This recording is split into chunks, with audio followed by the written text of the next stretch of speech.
que prácticamente aplastan nuestra identidad, se pasan por encima el valor de nuestra diversidad, del orgullo nacional, de ser una nación. ¿Qué mensajes tiene ese 80%? Seamos todos los días más frívolos. ¿Qué mensaje tiene ese 80% de carga televisiva conservadora? Despojémonos. ¿Qué son los movimientos sociales? Hay que vivir la vida, la pachanga, compañeros, la fiesta, el hedonismo, esta pulsión individualista. Despójense del pensamiento colectivo, de la solidaridad. No, ahora es el tiempo del individuo, y del individuo como mercancía, del individuo aislado, del individuo en medio del mercado, no del individuo solidario, no de ese individuo, de ese ciudadano que siente pasión, compromiso, mística por su vecino, por su comunidad, por su barrio, por su departamento, por su país. Cuanto menos identidad tenga sobre lo colectivo, mejor.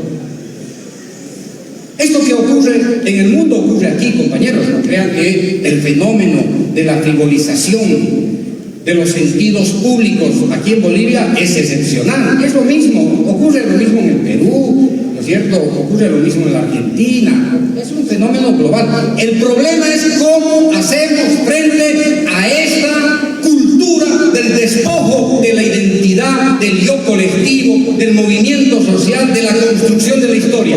Ese es el desafío que tienen ustedes como autoridades, como concejales, como alcaldes, como gobernadores, compañeros, siendo autoridades públicas.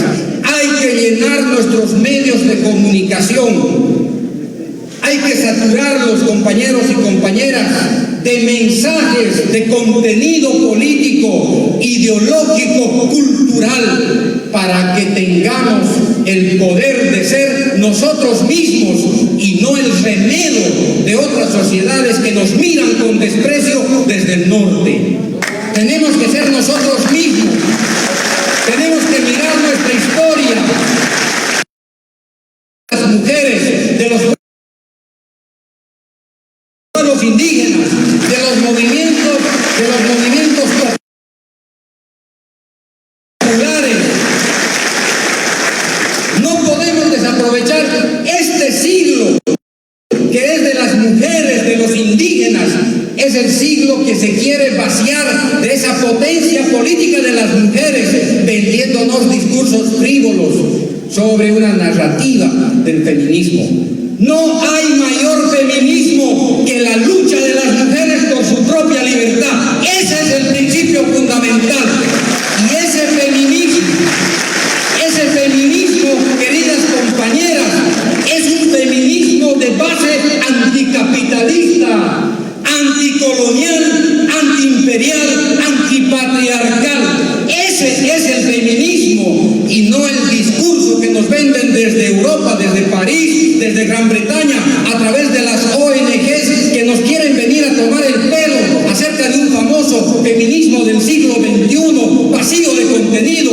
La lucha de las mujeres para liberar a la humanidad es esta lucha del siglo XXI, anticapitalista, antiimperial, anticolonial, antipatriarcal. Y presidente Evo, si los hombres vamos a tener que perder el poder, hay que perder el poder en aras de salvar a la humanidad, queridos compañeros y compañeras. No se confundan mis hermanos y mis hermanas. ¿Qué batalla más gloriosa es la que han dado las compañeras de las federaciones del Trópico Cochabambino, las mujeres de las 6 federaciones del Trópico, que fue creada por el compañero Evo? Es la batalla épica más importante del siglo XX y va a ser del siglo XXI. Y tenemos que seguir ese camino de las mujeres que han labrado la independencia de este país, que han labrado la soberanía de este país. Cada mujer del Trópico y de nuestro país y del mundo, queridos compañeros, queridas compañeras, nos tiene que convocar, nos tiene que invocar a la lucha. Los hombres ahora estamos compelidos a seguir la lucha de las mujeres y no al revés. Se terminó el tiempo en que los hombrecitos valientes dirigían las grandes luchas de emancipación.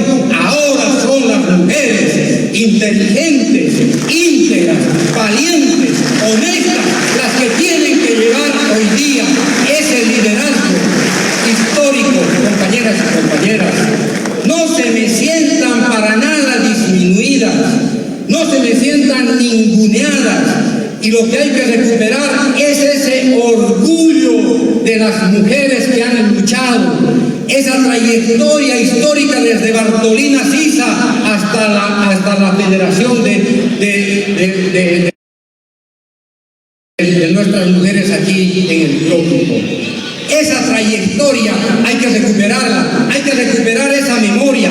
Lo que no quiere la derecha, lo que no quiere el capitalismo salvaje, lo que no quiere el imperio, es que las mujeres tengan poder, porque el imperialismo, compañeros, es de signo patriarcal, es un imperialismo patriarcalizado. ¿Acaso no lo hemos visto 5 años a ese hombre anaranjado destruyendo las libertades públicas a lo largo y a lo ancho del mundo?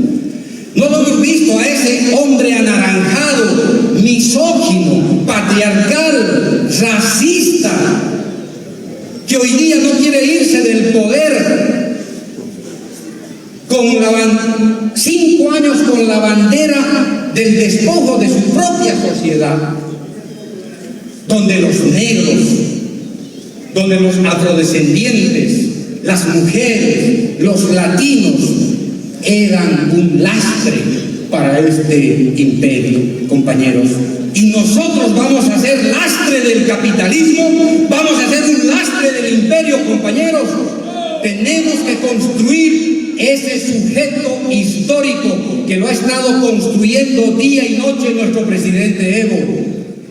Durante día y noche enfrentándose a este imperio salvaje que nos ha tratado de despojar de nuestra asamblea constituyente, de nuestra nueva constitución, de este proceso de transformación y de cambio, de nuestros derechos constitucionales. Han tratado, compañeros y compañeras, de usurparnos 14 años de transformación profunda de esta sociedad, dándonos el golpe de Estado, queridos compañeros, queridas compañeras. Y la respuesta categórica son los 14 años de transformación que ha dirigido el compañero Evo. El 55% es el patrimonio acá de un hombre, queridos compañeros, de una federación, de las federaciones de los movimientos sociales. Hay algunos compañeros que pierden la perspectiva y creen que el 55% con el que ganamos el 18 de octubre, creen que es el resultado de un milagro político. No hay milagros en la política, queridos compañeros, por si acaso hay algunos católicos o cristianos. No existen milagros. Lo que se construye como un derecho es, como se dice, a sangre y mortaja, a sangre y fuego. Compañeros, nadie cede derechos en este mundo, hay que pelearlos. Y 14 años hemos tenido, el único momento más importante de toda nuestra historia desde la creación de la República. 14 años de victoria, 14 años de proyecto político invicto al mando del compañero Evo.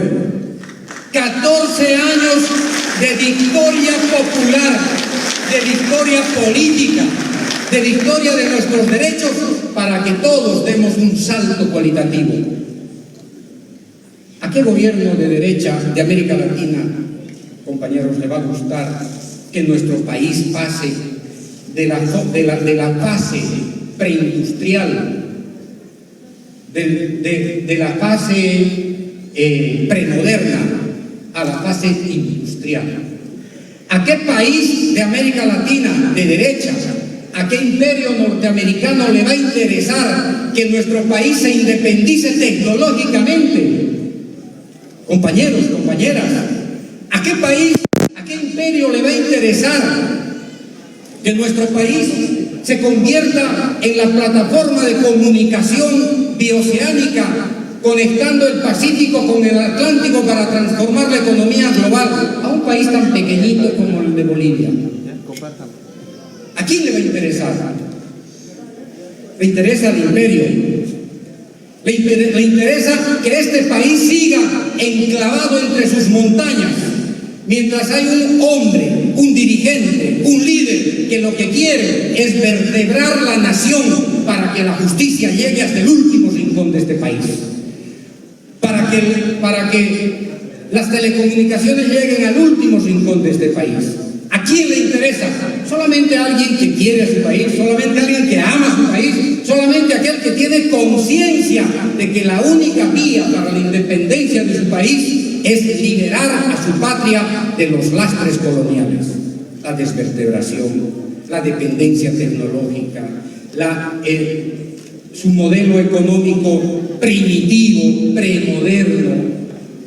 Solamente alguien que ama, solamente alguien que ha luchado, solamente alguien que entiende lo que es de verdad el desmantelamiento colonial, imperial, capitalista, solamente ese sujeto, ese líder es capaz de dar su vida, su tiempo, arriesgar su vida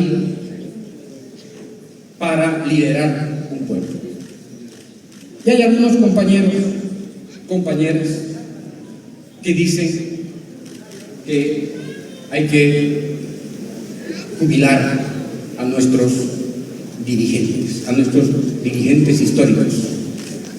Entonces hay que jubilar a la compañera Juanita, hay que jubilar a la compañera Secundina, hay que jubilar a los otros compañeros y a las compañeras que han muerto en el campo de la lucha, que han sido heridos en el campo de la lucha, en las grandes batallas. Entonces hay que jubilarlos a todos, porque no nos sirven, porque son prescindibles. Compañeros, la lucha antiimperial se alimenta de nuestra historia, de nuestros personajes, de nuestros líderes. Pero más que eso, nuestra lucha se alimenta del orgullo que tenemos de esos líderes, a los que no se les quiere poner nombre y apellido. ¿Quiénes se acuerdan, compañero Evo? ¿Quiénes se acuerdan de las compañeras que por primera vez dirigieron la Federación de Compañeras de las Federaciones del Trópico Cochabambino? ¿Alguna de ustedes se acuerdan? ¿De quién? No, estoy hablando de las mujeres. ¿Quién ha sido nuestra primera ejecutiva de nuestras compañeras de las Federaciones del Trópico? ¿Quiénes? ¿Se acuerdan? No se acuerdan, pues, compañeros. Ese es el éxito de la batalla cultural del imperio, el despojo, el vaciamiento de nuestra memoria. Y eso es lo que quieren en nuestro país. Quieren vaciarnos de nuestra identidad, quieren vaciarnos de nuestra memoria, quieren vaciarnos de nuestro orgullo por las batallas pequeñas o grandes que hemos dado, no solamente los 14 años, sino los últimos 30 o 40 años. Ese es el éxito de la batalla cultural, y nosotros tenemos que estar preparados. Y vuelvo al principio de esta charla. Compañeros, los alcaldes, los concejales, las concejalas tienen que pelear en su municipio para que su municipio se convierta en una trinchera para la batalla cultural contra el imperio, contra el capitalismo, contra el colonialismo. Si no hacemos eso, no servimos para nada. Si no convertimos nuestro municipio en la gran trinchera para la gran batalla cultural, para la batalla antiimperial, compañeros, es mejor irnos a nuestra casa. Es mejor dar un paso al costado. Ahí tiene sentido irse a la casa, dar un paso al costado, jubilar incluso a los jóvenes. Porque no tiene sentido no dar batalla contra el enemigo principal. Y con esto termino. Compañeros, si nosotros no somos capaces de identificar al enemigo principal, hemos perdido la batalla. Así de simple.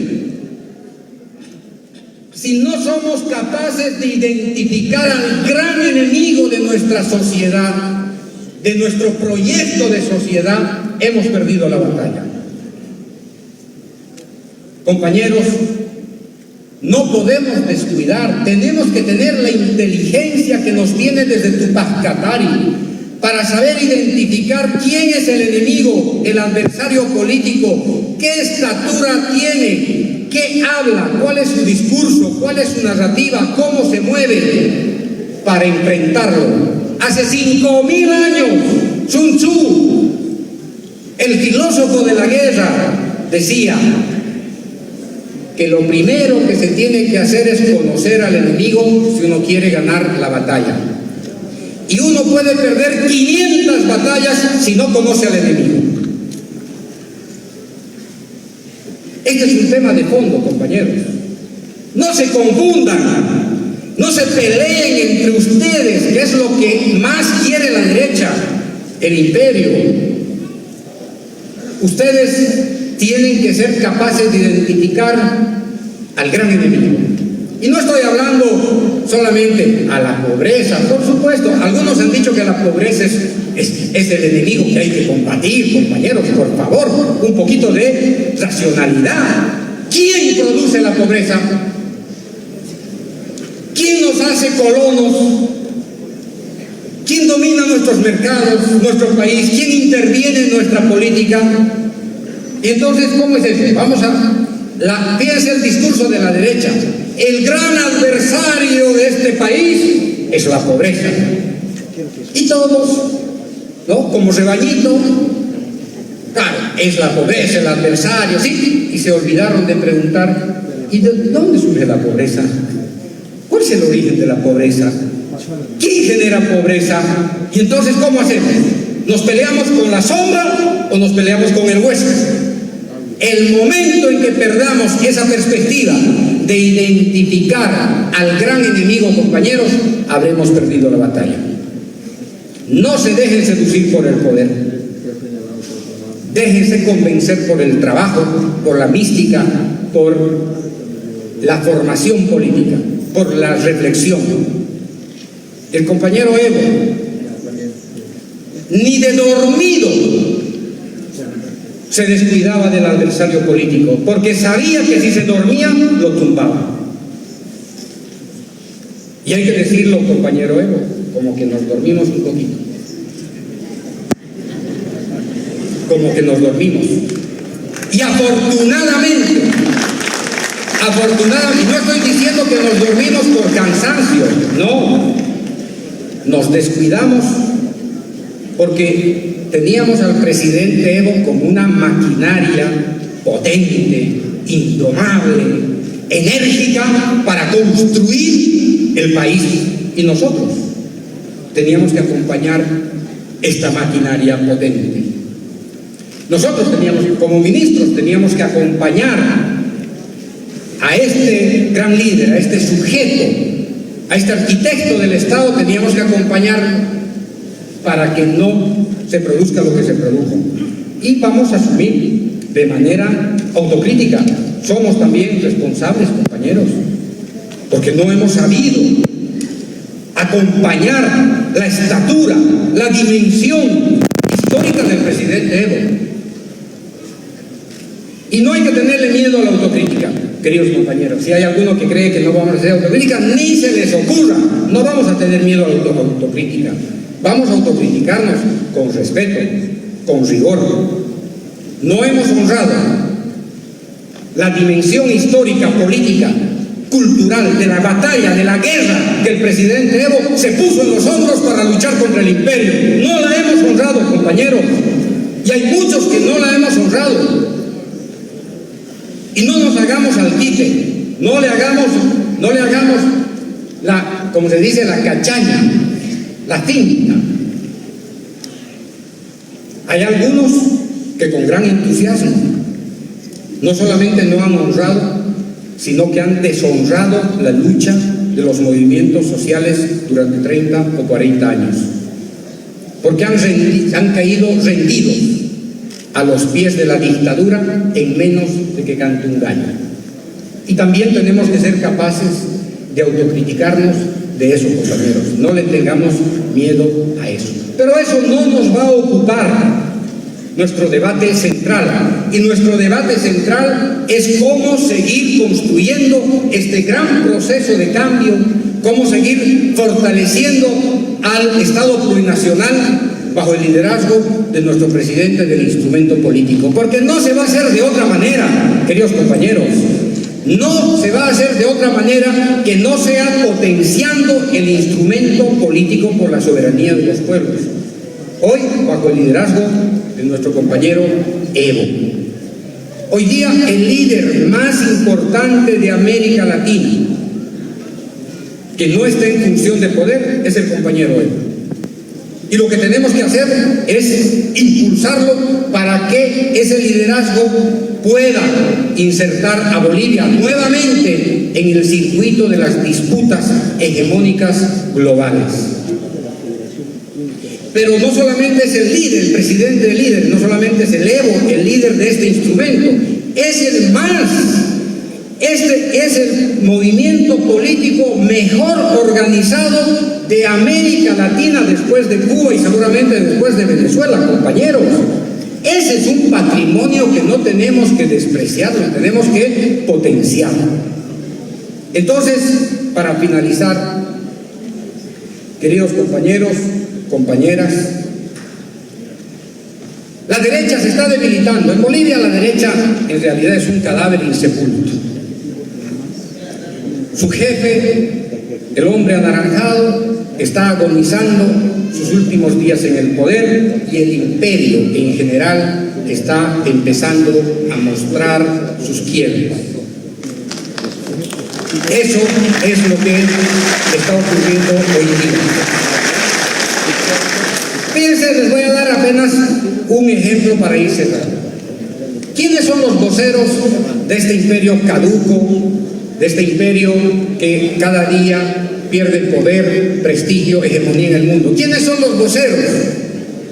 Los de siempre, compañeros, los de siempre. El Tuto Quiroga, el Doria Medina, el Carlos Mesa, el Manfred candidato. Compañeros, respétense, por favor. Oiga, tómense un minuto de consideración para poner su dignidad de cochabambinos un poquitito en la cabeza.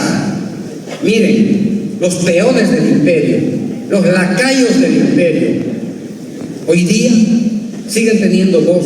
¿Por qué tienen voz? Porque nosotros no estamos elevando nuestra voz, compañeros.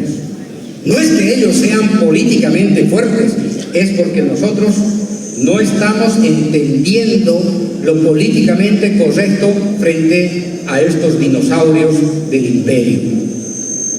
Entonces nos corresponde, en términos muy coloquiales, darles una cristiana sepultura en estas elecciones, por favor, compañeros, por favor.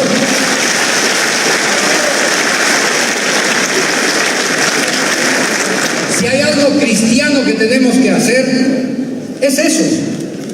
Si hay algo cristiano que tenemos que hacer, es eso. Que tienen derechos constitucionales a seguir disputando el espacio. Por supuesto que tienen derechos, pero ¿dónde se ejercen más sus derechos? ¿Aquí o en Washington?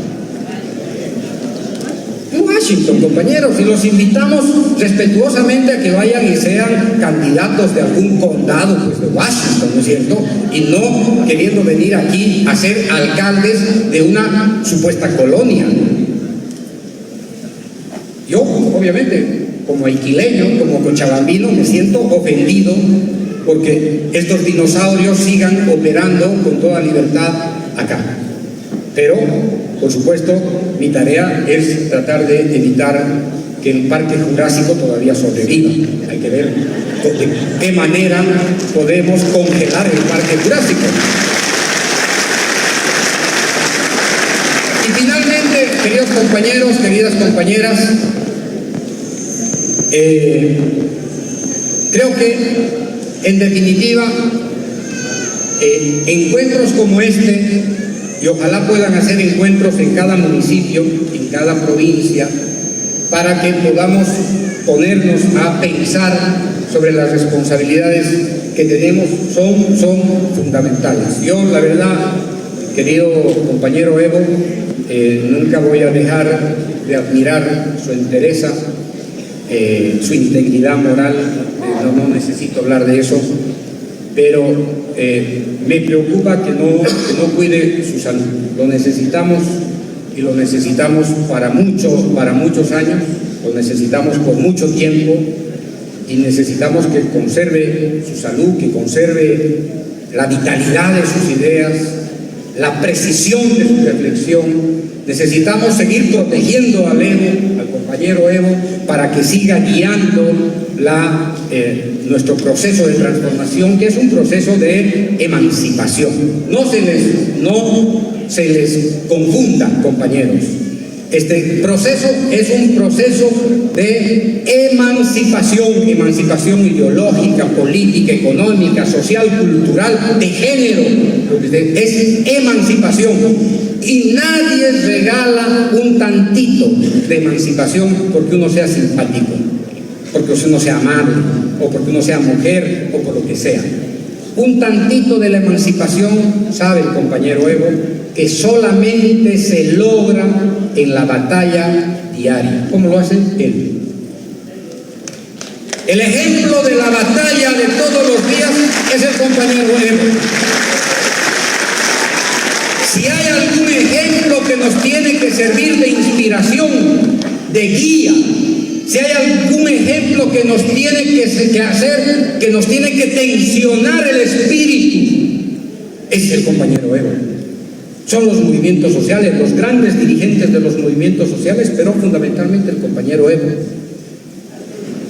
Los compañeros jóvenes, y aquí no me va a dejar mentir nuestro compañero diputado, al que con todo cariño le dice el presidente Evo Chuyarete, ¿no? Compañeros, los que son jóvenes hoy no están sintiendo los latidos de la historia, porque son jóvenes, porque están preocupados de la cotidianidad, y también las personas más o menos mayores. Pero ¿saben? Si hay algo que va a persistir en nuestra historia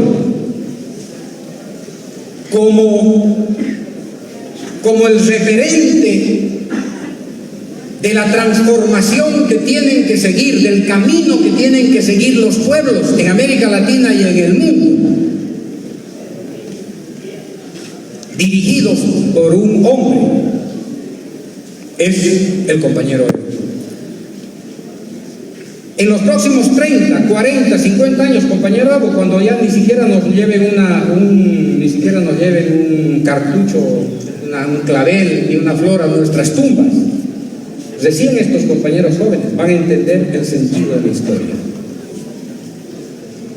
Y la historia, queridos compañeros, hay que vivirla segundo a segundo. Ustedes son los grandes protagonistas de esta historia, como el presidente Evo, cuando fue desde el primer día de dirigente hasta el día de hoy. Tienen que sentir el latido, el llamado, la convocatoria para hacer historia. Queridos compañeros, hagan historia, sigan el camino del compañero Evo, sigan el ejemplo del compañero Evo. Hay algunos compañeros, y con esto sí termino, algunos compañeros, ¿sí? Ya quieren que me vaya después de Hay algunos compañeros que quieren tomar distancia del compañero Evo. ¿Saben? No voy a decir la mala palabra. ¿Saben qué, compañeros? Antecitos de morirse, se van a arrepentir de eso. Muchas gracias. ¡Que viva Evo! ¡Que vivan las 6 federaciones! ¡Que viva Cochabamba! Directamente. ¡Que vivan los movimientos sociales! ¡Que viva Bolivia! ¡Patria o muerte! Ya no voy a decir, compañeros, sobre Guayucho y Yanqui, porque ya los compañeros...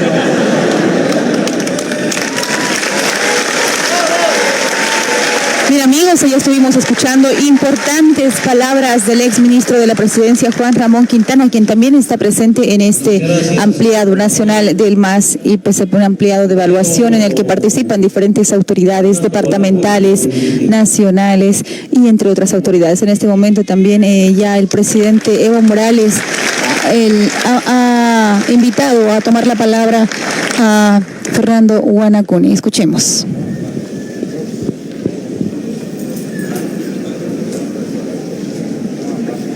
Hermano presidente Evo Morales Ayman, hermano Andrónico, hermana Severina, hermano Juan, hermano Juan Ramón, hermano Humberto Sánchez, hermano Nelson, y todas las hermanas acá presentes de la Federación también, hermana, y a todos los hermanos acá reunidos en este espacio sagrado de nuestra historia. Ayin puncha y cachun, wafekuna. Askiru kipanay, munat hiratanaka, munat kuyakanaka.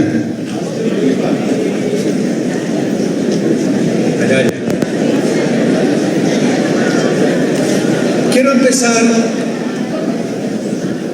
este momento recordando las palabras del Tata Avelino Siñani en el año 1931 en la localidad de Huarizata, allí en el altiplano boliviano. Él decía: no debemos olvidar que nuestra liberación está en nuestra identidad. Estas palabras están reflejando nuestra fuerza, nuestro horizonte, nuestro instrumento de lucha, la identidad cultural. Muchos años la historia oficial, lo que llevamos en colegio, lo que estudiamos en la universidad, nos han mentido.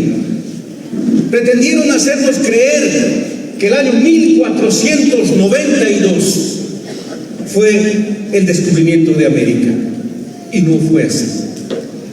El 12 de octubre de 1492 empezó la invasión a la Via Llana, hoy llamado América. El año 1492 empezó el genocidio y empezó el etnocidio. Esa larga lucha a la que nosotros estamos continuando es de larga data. Viene de esas épocas, desde 1492. Recordemos que nuestros abuelos y nuestras abuelas, porque cuando hablamos de los que lucharon, no fueron ajenos a nosotros, fueron nuestros ancestros, nuestros abuelos, nuestras abuelas. Forjaron grandes culturas, forjaron culturas madres, con tecnología, con sabiduría, con conocimiento, con ciencia. Generaron la cultura tiwanaku, que abarcó desde costa del Atlántico hasta el Pacífico, con una gran influencia hasta el centro de Norteamérica. Y posteriormente el Tahuantinsuyo, que fue un proceso también histórico, cultural, muy importante en esta región. Somos herederos de esa cultura. Y la colonia lo que trajo fue la superposición cultural, pretender borrar nuestra memoria, pretender borrar nuestra identidad, sacar nuestro ajayo, como decimos nosotros en Aymara, el espíritu. Porque la colonia vino con dos símbolos, con dos instrumentos: la cruz y la espada. La cruz y la espada, no se olviden, hermanos. La cruz es el proceso de superposición cultural espiritual a través del proceso de evangelización. Y la espada es el uso de la fuerza, la imposición, de pretender de que nuestra sabiduría nos sirve, de que nuestros conocimientos nos sirven. Y pretendieron borrar nuestros lugares sagrados y pretendieron borrar nuestra identidad cultural. La cruz y la espada. Cuando hablamos de los conquistadores, no solamente estamos hablando de la corona española, aquí también hay que tener la claridad histórica. También estamos hablando de la iglesia. La iglesia apoyó el proceso de la colonia. La iglesia avaló la fuerza del uso del genocidio. Recordemos a través de las balas, de las bulas papales, que en esos momentos eran como decretos pontificios, se repartieron nuestras tierras, se repartieron. Recordemos el Tratado de Tordesillas, de la cual en el año 1494 se dividieron, uno para el reino de Portugal y otro para el reino de España, nuestras tierras. Ante todo este suceso histórico, nuestros abuelos se organizaron, no se rindieron nunca, por eso su memoria está acá. Uno de los procesos históricos muy importantes de resistencia, desde el norte hacia el sur, desde el sur hasta el norte, fue la resistencia de la serpiente que resplandece, es decir, la estrategia de los Amaru y de los Katari. Y cuando estamos hablando de esta resistencia memorable del año 1781, estamos hablando de nuestros abuelos, Tupac Katari, Bartolina Sisa, Tupac Amaru, Micaela Bastidas, Damaso Katari, Curuza Yarwi, Gregoria Paz, Andrés Tupac Amaru. Estamos hablando de hombres y mujeres que durante 10 años construyeron esta resistencia y tembló la corona española aquí, con los cercos en Cusco, en Chuquiaguamarca, en Puno, en Sorata, porque esos cercos fueron estratégicamente planificados en búsqueda de la liberación. No fracasaron, ni nos quitaron, ni nos cortaron los miembros. Más aún, se fortalecieron nuestros movimientos, se fortalecieron nuestros ancestros. Pero la corona continuó a través de la iglesia usurpando. Pretendieron superponer todo el simbolismo de esa hegemonía cristiana, superponiendo nuestras huacas, nuestros lugares sagrados, nuestras apachetas, nuestros lugares sagrados. Por eso la resistencia continuó. Recordemos que a través de la ley de exvinculación, que empieza el despojo de las tierras nuestras, el despojo de nuestras comunidades, empecemos todo un proceso de reconstitución de la libertad. La colonia trató de borrar nuestra memoria. A partir de 1810 empiezan los procesos, entre comillas, los procesos libertarios. Esos procesos libertarios generaron una parcelación de territorios, lo que hoy denominamos Colombia, Ecuador, Bolivia. Y esos procesos libertarios iniciaron un proceso de construcción del Estado, los Estados-nación, el periodo republicano. Pero el periodo republicano tampoco solucionó el problema mayor de la deuda histórica. Más aún, sometió al pueblo indígena. Para el periodo republicano, para el Estado-nación, el indio era un problema. Continuó el racismo generado en la colonia. En la colonia decían razas superiores, razas inferiores. En la colonia decían que los indígenas eran salvajes, que eran bestias humanas. La República continuó con ese principio. Por lo tanto, para el pueblo, para la grande mayoría, pueblos indígenas originarios, el Estado-nación no resolvió los problemas más importantes de la deuda histórica. Por lo tanto, la lucha de nuestros abuelos y abuelas continuaron. La venta de tierras, vendían la tierra de nosotros, nuestros abuelos y todos los que vivíamos allí. A través de este proceso histórico se construyó una resistencia. Recordemos en el año 1899, todo el movimiento Huilca, la estrategia del sol sagrado. Huilca es el sol sagrado. a la cabeza de Pablo Zárate Vilca, José Feliciano Vilca, empezó todo un proceso de resistencia y construcción también de recuperación y poder recuperar nuestros territorios ancestrales. Coadyuvó para resolver la guerra federal, pero José Manuel Pando engañó y dispuso todavía que continuara ese proceso histórico. Pero el proceso de los Vilca del Sol Sagrado continuaba en la reorganización del concepto comunitario, que es nuestra lógica de pervivencia. Otro hito histórico importante para nosotros es lo que ocurrió el 2 de agosto del año 1931. Avelino Signani, Elizardo Pérez, Mariano Ramos, Bernardo Cosme, y así toda una larga lista de hermanos que Huarizata construyeron la escuela Ayllu. Y la escuela Ayllu fue para reconstituir nuestra identidad, nuestra lógica y paradigma comunitario, nuestra lógica de vida, nuestra espiritualidad, nuestros conocimientos ancestrales.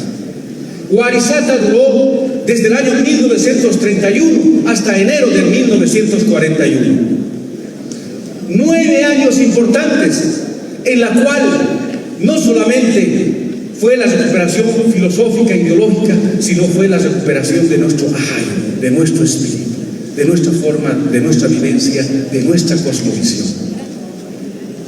Toda esa efervescencia desembocó en lo que fue el año 52. El año 1952 no lo hizo el MNL. Fue la efervescencia del pensamiento de liberación desde el pensamiento indígena, desde los movimientos sociales organizados.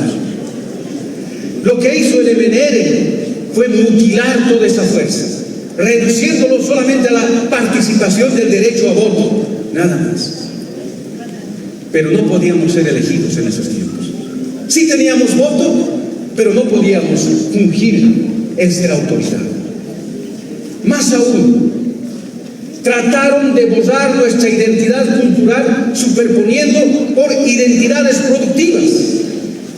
Ya no importaba si tú eras aymara, quechua, guaraní. Solamente te describían según la actividad que tú tenías. Si trabajabas en las minas, eras minero. Si trabajabas en el campo, eras campesino. Si trabajabas en las fábricas, eras fabril. Nos redujeron a identidades productivas y trataron de borrar algo profundo e importante, nuestra identidad cultural. Somos aymaras, somos quechuas, somos de la memoria larga de nuestros abuelos y abuelas, de esas culturas magníficas que generaron historia hace miles de años. Y más aún, en 52 parcelaron nuestras tierras comunitarias, la parcelaron a propiedades individuales.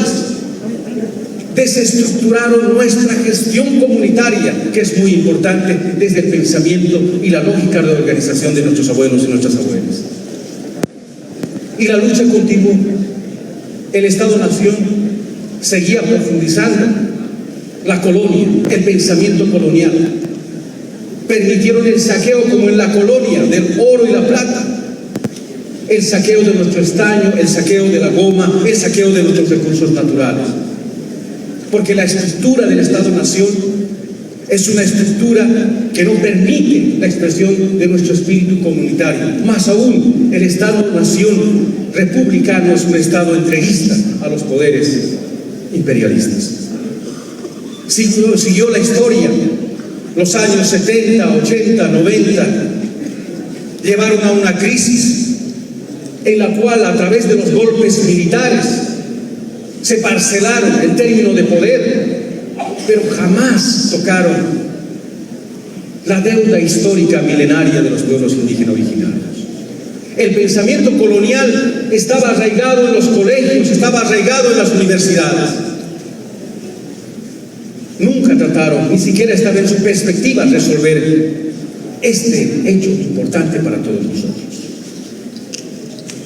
Llega un 18 de diciembre del año 2005, en la cual, a través de un proceso democrático, por primera vez, el indio elige al indio. Por primera vez, el llamado de la sangre se hace patente en ese voto importante que da inicio a algo trascendente para nosotros. Habíamos ganado. El domingo 18 de diciembre del año 2005 votamos por nosotros mismos y emergió un proceso importante. Empezó el proceso de cambio.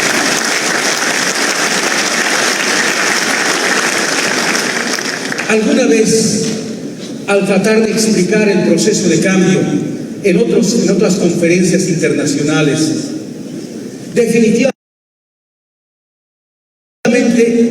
nos damos cuenta afuera cuando explicamos el valor de la repercusión alrededor de lo que está sucediendo aquí en este momento.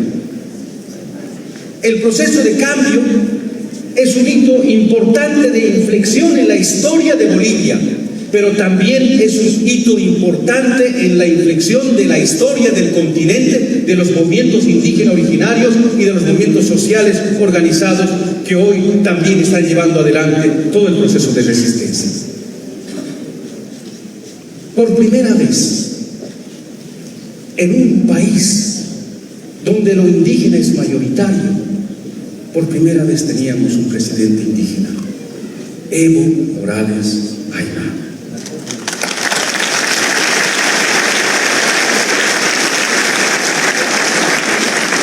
Recuerdo perfectamente ese día.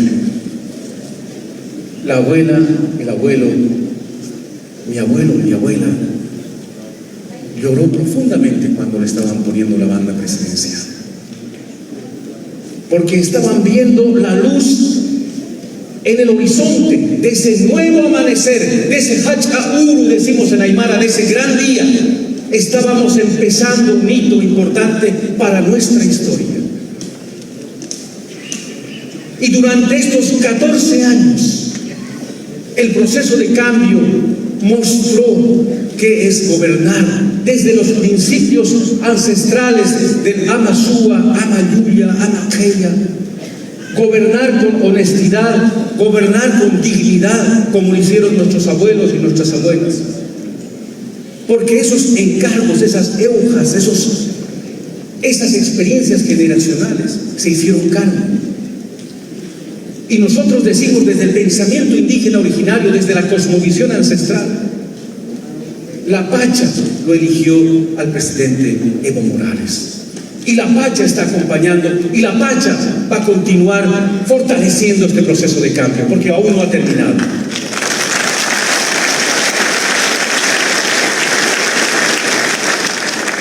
¿Cuál es nuestra fuerza? ¿De dónde emerge nuestra fuerza? Nuestra fuerza no está solamente en el periodo republicano del Estado-Nación. Nuestra fuerza es milenaria, hermanos. Nosotros venimos hace miles de años. Y no solamente de la peregrinancia humana, no, sino de haber construido a través de nuestra ciencia, de nuestra tecnología, de nuestra cosmovisión, de nuestra sabiduría, culturas que hoy tienen respuesta a las vicisitudes del mundo. La humanidad está en crisis. El capitalismo ha llevado al abismo a la humanidad. Ellos pretenden, a través de los foros internacionales, decir que cuidan la vida. Es mentira. Es mentira. Porque cada día están destruyendo, a través de la estructura colonial, hasta a través de la estructura capitalista, están destruyendo día a día, segundo a segundo, la Pachamama, la madre tierra. Mentira que estén cuidando la vida. Porque varias veces en foros internacionales el presidente Evo Morales dijo: la Pachamama puede vivir sin el ser humano, pero nosotros no podemos vivir sin la Pachamama. Esta frase refleja toda una verdad histórica. ¿Por qué cuidaron la Pachamama nuestros abuelos? Porque si la Pachamama se destruye la vida. Por eso nuestros abuelos cuidaron la Pachamama. Por eso también el proceso de cambio tiene lineamientos claros. ya no solamente es la defensa de lo humano, es la defensa de la vida, por lo tanto es la defensa de la Pachamama, es la defensa de la Madre Tierra. Bien lo dijo un académico brasileño, Fernando Dantas, en una conferencia internacional. Él dijo: vamos a rememorar frases que nos van delimitando la nueva coyuntura mundial, los nuevos procesos de cómo vamos a llevar adelante nuestra revolución. Y él dijo: voy a recuperar la frase de un Amauta, de un filósofo boliviano, que dijo que el siglo XXI es el siglo de la defensa de los derechos de la Madre Tierra, porque es el sinónimo de defender la Madre Tierra a defender la vida. Ese filósofo, ese Amauta, se llama Evo Morales Ayla.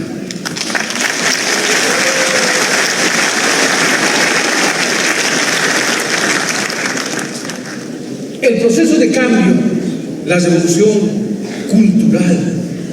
Aquí la palabra cultural define la fuerza en nuestro horizonte, la identidad cultural.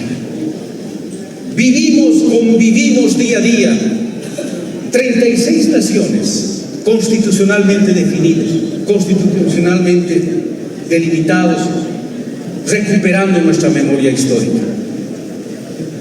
Han pasado estos 14 años en un fortalecimiento importante. Hay un dato revelador que es importante recordar y no nos debemos olvidar. El proceso de cambio, cuando llegamos, encontramos el 38.2% de extrema pobreza, hermanos. ¿Y qué significa extrema pobreza? Significa sin casa, sin comida, sin medicina, en la calle. ¿Y quiénes eran el 38%, hermanos? Así como en Bolivia, así como en Latinoamérica, la pobreza, la extrema pobreza tiene rostro indígena, rostro moreno, aymara, quechua, guaraní. Nosotros sabemos eso. Nosotros estábamos en ese porcentaje. Después de los 14 años se redujo al 15.2%. Por lo tanto, se empezó a recuperar de esa deuda histórica importante que el proceso de cambio equilibró.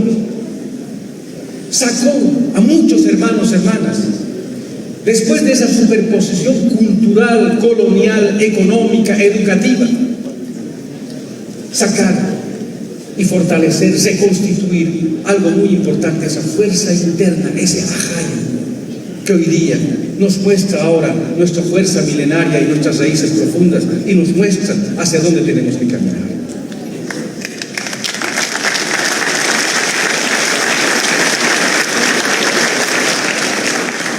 Pero no debemos olvidar, queridos hermanos, los símbolos del poder, la estructura del poder, si bien es militar, es económico, no debemos olvidar que también es espiritual. Recordemos cómo entraron a Palacio de Gobierno en noviembre del año 2019. Recordemos perfectamente y nos daremos cuenta de qué estamos hablando. Entraron agarrado a la Biblia y dijeron: Dios se está volviendo al palacio y la Pachamama nunca más va a volver al palacio. Eso dijeron. Volvieron a mostrar esos símbolos de poder, como en la colonia, que empezó el 12 de octubre de 1492, el símbolo de la cruz y la espada. Porque el gobierno de facto de Yanine Áñez entró con la Biblia, apoyado por las Fuerzas Armadas, la cruz y la espada, y borraron nuestros símbolos, y nuestras abuelas. ¿Y cuál es la opinión de ellos? Consideran a los indios, a los indígenas, bestias salvajes, hordas salvajes, bestias salvajes. como denominaron en la colonia. En la colonia tenían este mismo pensamiento, tenían esta misma opinión. Yo voy a leerles algo que en esos tiempos pensaban ellos. Juan Ginés de Sepúlveda, que trató de explicar después de la queja de Bartolomé de las Casas, de todo lo que estaban haciendo con los hermanos indígenas en la colonia de nuestros ancestros, él decía lo siguiente en esos tiempos: los indígenas son bárbaros, deben aceptar la conquista como rectificación y castigo por sus crímenes, idolatría y sacrificios humanos. Así como los españoles están obligados por derecho natural y divino a impedir estos daños y a defender a los inocentes, así como a facilitar la evangelización cristiana para elevar al dominado a la altura de la civilización del conquistado. Así pensaban en esos tiempos. Pensaban que la conquista era para un castigo divino y que nosotros deberíamos pagar nuestra idolatría. Así ellos decían. Y nos consideraban bestias humanas. La misma idea que hoy ha alentado en el golpe de Estado de noviembre del año 2019. Por lo tanto, hermanos, hermanas, la colonia no ha terminado. La derecha pretende la continuación de la colonia. Por lo tanto, tener la claridad de la memoria histórica, de la lucha de nuestros abuelos, de nuestras abuelas, porque no estamos hablando de algo ajeno, hermanos. Estamos hablando de nuestra sangre. Estamos hablando de nuestros ancestros. Si estamos sentados acá, si estamos aquí, los mamán y los quispe, hermanos indígenas de tez morena, porque en nuestro rostro están los rastros milenarios de esa resistencia gloriosa. La colonia, la república, el neocolonialismo, el imperialismo, el capitalismo, tratan de borrar toda nuestra memoria histórica. Más aún, tratan de sacarnos el espíritu. Pero aquí estamos, aquí como nuestros abuelos, seguramente así también se sentaron y se organizaron. Ahora nos toca a nosotros. El ejemplo lo dio nuestro hermano Evo Morales.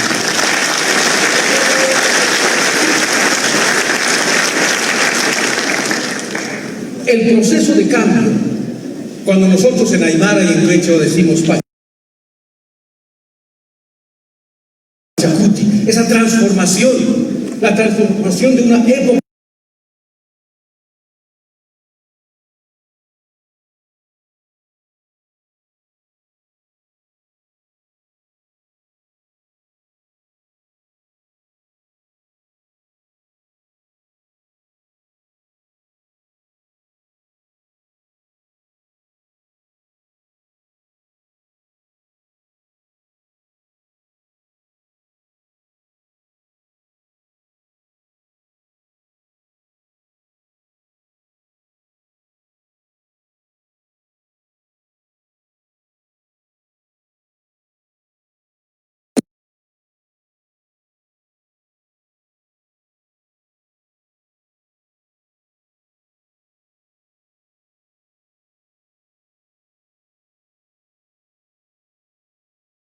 otra época.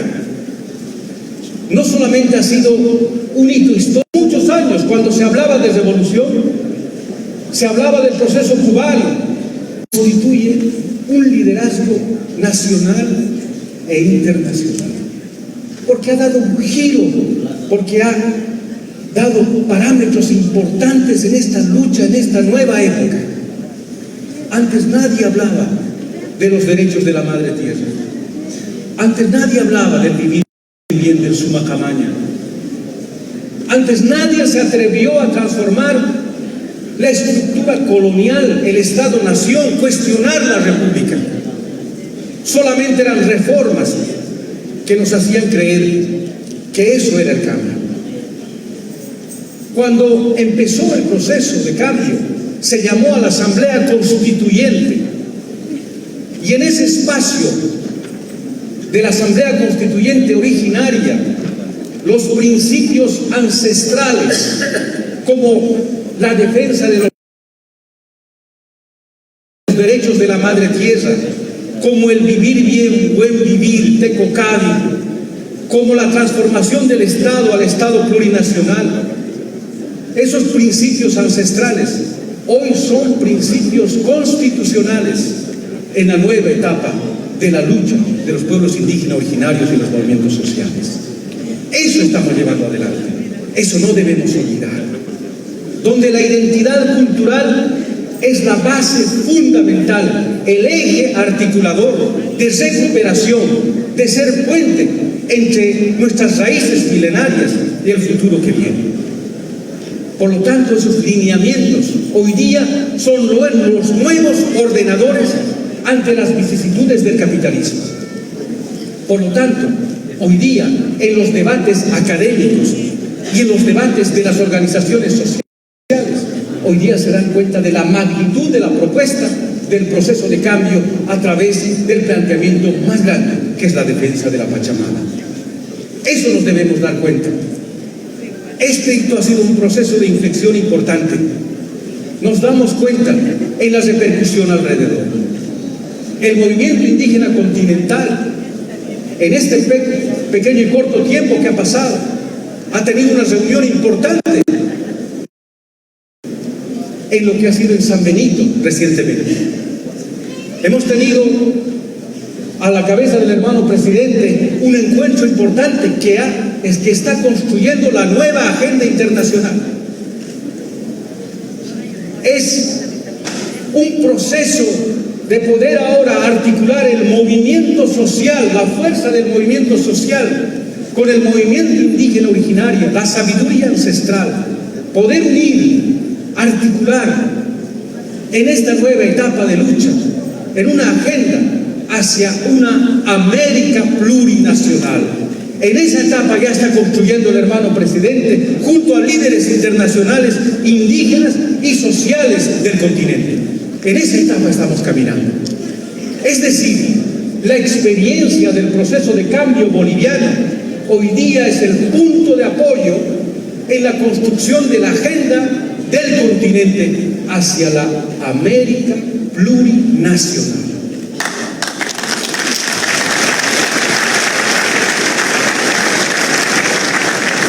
Guatemala está planteando el Estado plurinacional de Guatemala. Chile, hay la intención de poder agendar el Estado plurinacional chileno. Argentina, en las leyes provinciales, tiene el proyecto de lo plurinacional para poder expresar. Por eso, nuestra lucha no debe quedar acá. Nuestra lucha es una responsabilidad generacional ahora nos toca. Así como hablamos de Tupac Katari, Tupac Amaru, Damas Katari, Kurusayawi, Bartolina Cisas, Micaela Bastidas, Pablo Zaratevilca, José Feliciano Michavilca, Avelino Siñani, Bernardo Cosme. Así también el presidente Evo Morales ha entrado en la lucha de los líderes más grandes de nuestra resistencia y de nuestra reconstitución en el proceso histórico del continente.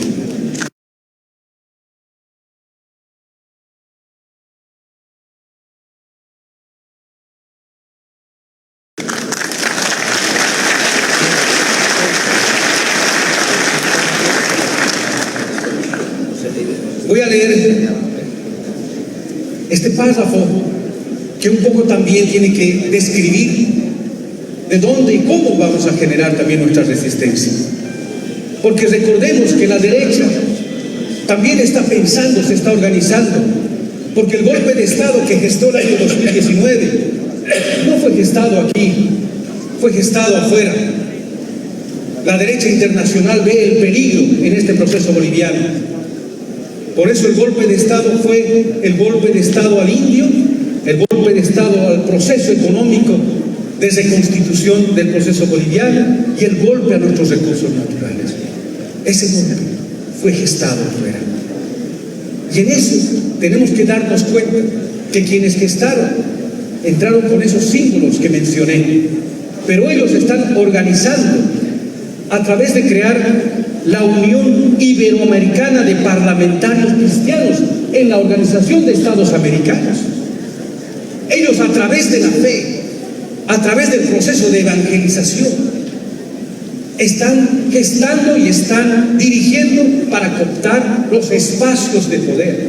Yanine Áñez pertenece a esta Unión Iberoamericana de Parlamentarios Cristianos dentro de la Organización de Estados Americanos. Nos tenemos que dar cuenta, porque ellos dicen, ahora es el tiempo del poder. Recordemos cómo emergió Donald Trump. Recordemos cómo emergió Bolsonaro, apoyados también por esta Unión Iberoamericana de Parlamentarios Cristianos. Es decir, están manejando la fe para poder acompañar o ganar espacios de poder, inferir en los espacios de poder. Por eso para nosotros es importante reconstituir la identidad cultural, reconstituir nuestro ajayo. Nosotros no podemos ir vacíos, no debemos caminar vacíos. No somos huachas, no somos huérfanos. Nuestros abuelos, nuestras abuelas están en nosotros. Nuestra fuerza está en nosotros. Es nuestra responsabilidad ahora generacional reconstituir. Ese es nuestro ajayo, esa es nuestra identidad cultural. Cuando visitó el Papa Juan Pablo II en 1984, el movimiento indio Collasuyo, el partido indio y el movimiento Tupac Katari de Bolivia y de Perú, le entregaron un documento, le entregaron al Papa Juan Pablo II. Y en uno de los párrafos dice lo siguiente, dice, hemos decidido aprovechar la visita del Papa para devolverle su Biblia, pues en 5 siglos no nos han dado ni paz, ni amor, ni justicia. Por favor, llévese su Biblia y désela a nuestros opresores, cuyos corazones y cerebros necesitan más de sus preceptos morales. Recibimos la Biblia, que fue el arma ideológica del asalto colonialista, la espada española que de día atacaba y mataba cuerpos niños, de noche se volvía cruz que atacaba el alma india. Nuestro proceso de lucha no ha terminado, hermanos, pero ahora, así como nuestros ancestros, nuestros abuelos cumplieron su responsabilidad generacional, respondieron, continúa y va a continuar. Ya no solamente liderando el proceso boliviano, va a continuar liderando los procesos revolucionarios del continente y del mundo. Jayaya, proceso de cambio.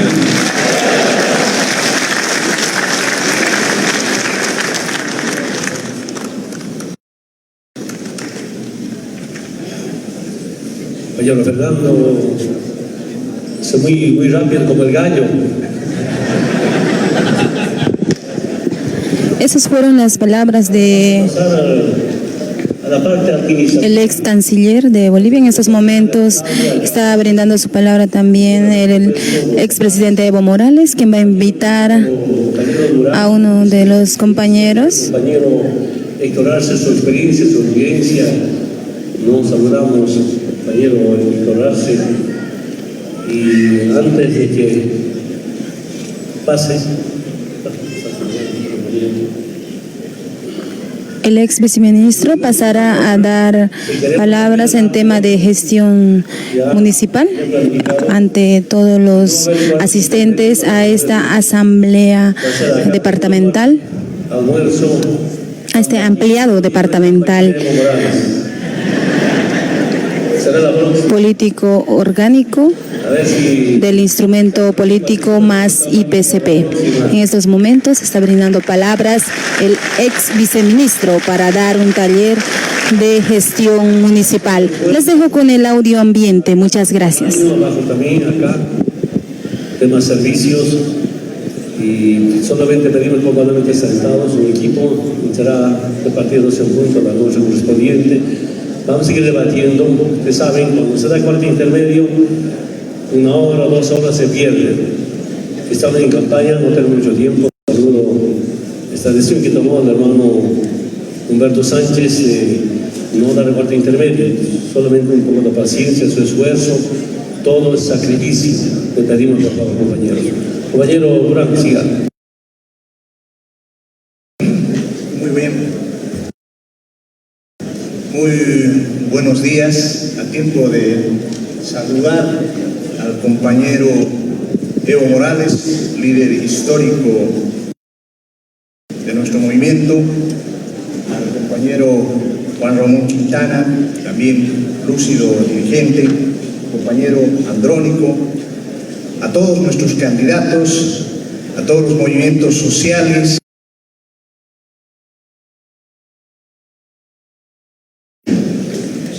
Yo inicialmente quisiera decirles de que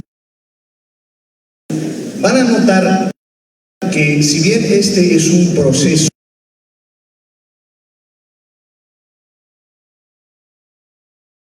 fundamentalmente técnico, es un proceso fundamentalmente legal, no es un proceso... Amigos,